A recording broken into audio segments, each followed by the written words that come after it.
आगे बढ़ते हैं और अगला प्रश्न है, शहीद दिवस कब मनाया जाता है? तो शहीद दिवस जो है 30 जनवरी को मनाया जाता है। ऑप्शन नंबर इसका बी सही आंसर होगा, 30 जनवरी को मनाया जाता है। आगे बढ़ते हैं और अगला प्रश्न है, साथ साथ में आप लोग भी कमेंट बॉक्स में उत्तर देते चलिएगा।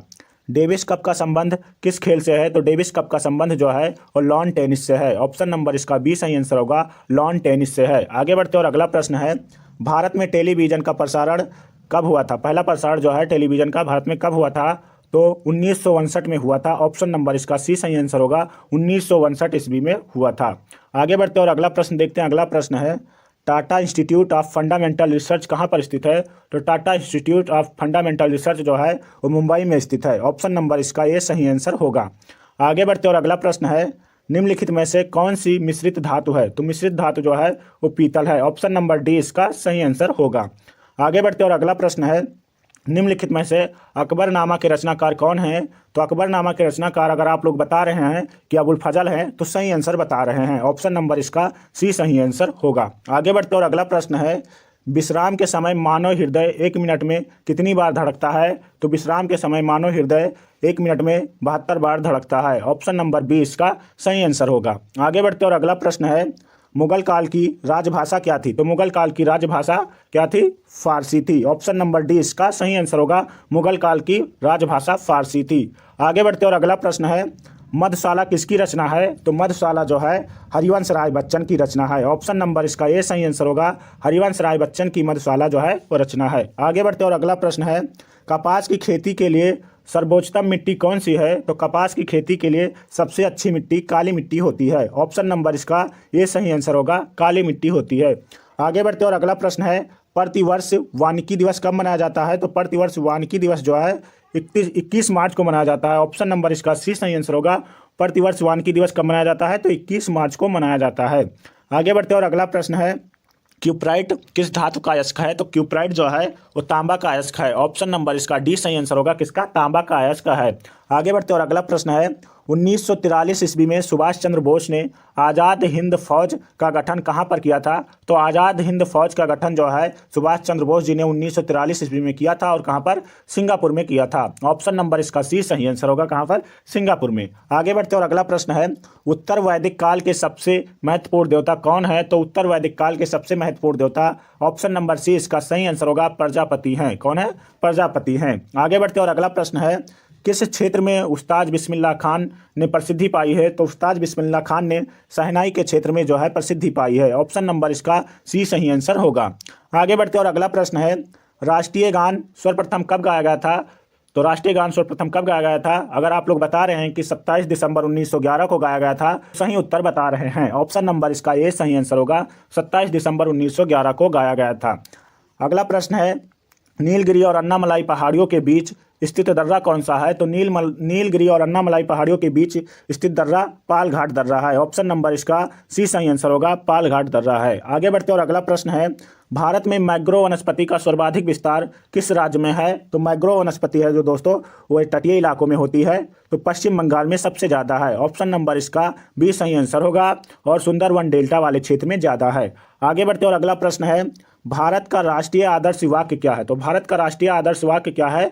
तो सत्यमेव जयते है। और कहाँ से लिया गया है? तो मुंडक उपनिषद से लिया गया है। ऑप्शन नंबर बी इसका सही आंसर होगा। आगे बढ़ते और अगला प्रश्न है, किलोवाट घंटा किसकी इकाई है? तो किलोवाट घंटा जो है वो विद्युत ऊर्जा की इकाई है। ऑप्शन नंबर इसका बी सही आंसर होगा, विद्युत ऊर्जा की इकाई है। आगे बढ़ते और अगला प्रश्न है, सबसे कम तरंगदैर्घ्य वाला प्रकाश होता है? तो सबसे कम तरंगदैर्घ्य वाला प्रकाश जो होता है वो बैगनी होता है। ऑप्शन नंबर डी इसका सही आंसर होगा। दोस्तों आप लोग भी साथ साथ में कमेंट में उत्तर देते रहिएगा। झारखंड का शिमला किसे कहा जाता है? तो झारखंड का शिमला जो है रांची को कहा जाता है। ऑप्शन नंबर डी इसका सही आंसर होगा, झारखंड का शिमला रांची को कहा जाता है। रांची क्या है? झारखंड की राजधानी भी है।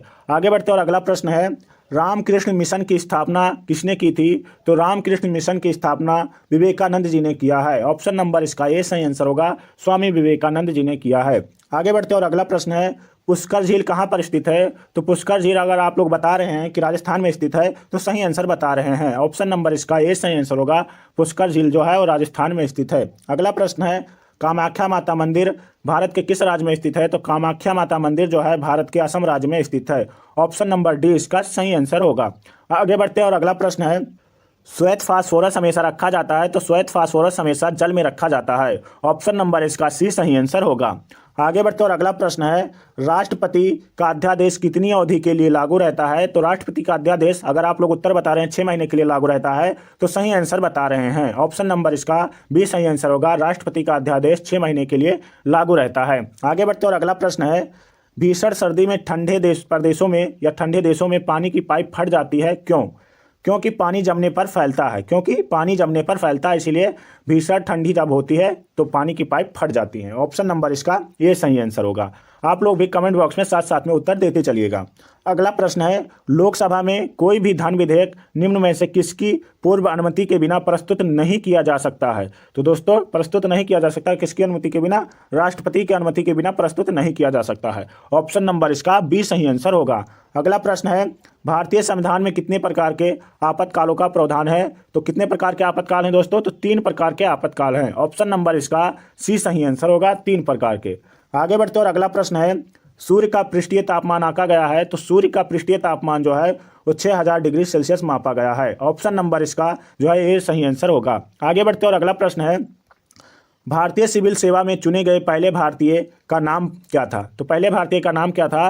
तो सत्येंद्र नाथ टैगोर नाम था। ऑप्शन नंबर इसका ये सही आंसर होगा, सत्येंद्र नाथ टैगोर नाम था। दोस्तों आगे बढ़ने से पहले आप लोगों से एक प्यारा सा रिक्वेस्ट है कि अगर आप चैनल पर नए हो तो प्लीज़ चैनल को सब्सक्राइब कर लें और वीडियो को लाइक कर दें और अपने दोस्तों तक शेयर भी कर दें। अगला प्रश्न है, बद्रीनाथ और केदारनाथ मंदिरों के गर्भगृह में निम्न में से किन देवताओं की पूजा होती है? तो बद्रीनाथ में दोस्तों विष्णु की पूजा होती है और केदारनाथ में शिव जी की पूजा होती है। ऑप्शन नंबर इसका ये सही आंसर होगा, विष्णु और शिव की पूजा होती है।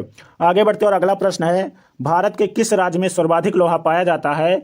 तो आप लोग अगर बता रहे हैं ऑप्शन नंबर बी इसका सही आंसर होगा, तो सही बता रहे हैं, उड़ीसा में सर्वाधिक लोहा पाया जाता है। आगे बढ़ते और अगला प्रश्न है, निम्नलिखित में से कौन विश्व की सबसे बड़ी मीठे पानी की झील है? तो कौन सी सबसे बड़ी मीठे पानी की झील है विश्व में? सुपीरियर झील है। ऑप्शन नंबर इसका ये सही आंसर होगा, सुपीरियर झील जो है वो सबसे बड़ी मीठे पानी की झील है।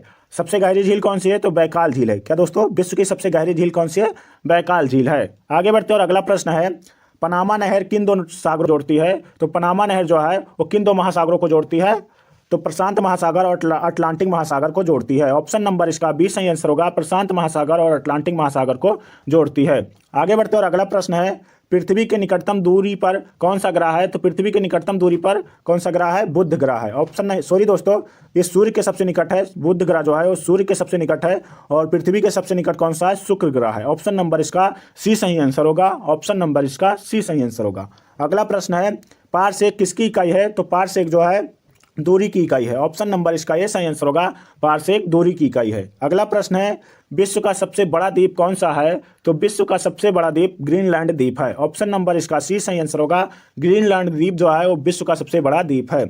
आगे बढ़ते और अगला प्रश्न है, नीली क्रांति का संबंध किसके उत्पादन से है? तो नीली क्रांति का संबंध जो है वो मत्स्य उत्पादन से है। ऑप्शन नंबर इसका डी सही आंसर होगा, मत्स्य उत्पादन से है। दोस्तों आप लोग भी कमेंट बॉक्स में साथ साथ में उत्तर देते चलिएगा। सिकंदर भारत में बढ़ते हुए किस नदी तक पहुंचा था? तो सिकंदर भारत में बढ़ते हुए ब्यास नदी तक पहुंचा था। ऑप्शन नंबर इसका सी सही आंसर होगा, ब्यास नदी तक पहुंचा था। अगला प्रश्न है, हमारा सौरमंडल जिस गैलेक्सी में स्थित है उसे कहते हैं? तो अगर आप लोग बता रहे हैं कि